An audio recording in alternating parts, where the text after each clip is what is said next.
חוות נעמה הינה חווה חקלאית, חינוכית, חווייתית ואתגרית. חוות נעמה ממוקמת על שפת נחל גרר. החווה הוקמה בשנת 1976 כהתיישבות בודדים מהראשונות בנגב בידי משפחת אדירים. החווה משתרעת על פני שטחי מערי מרחבים בגדלים בהרמוניה, שלווה, עדרי צאן לצד גידולי פלחה וזיתים.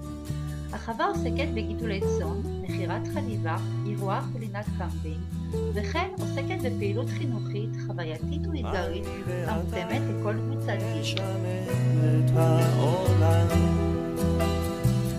אני ואתה, אז יבואו כבר כולם. אמרו את זה קודם לפניי, לא משנה. אני ואתה נשנה את העולם.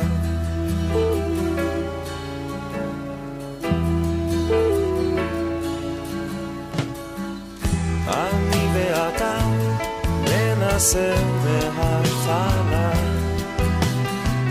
יהיה לנו רע, אין דבר, זה לא נורא.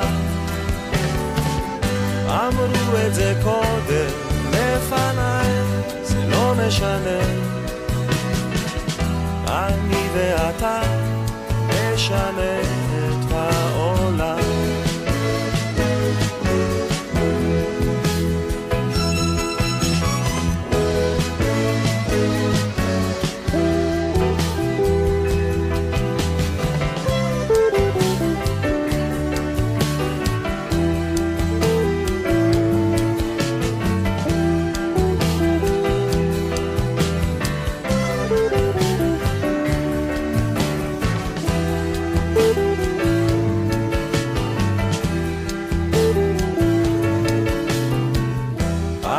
ואתה נשנה את העולם.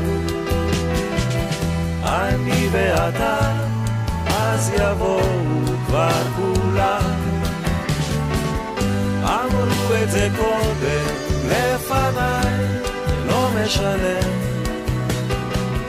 אני ואתה נשנה את העולם.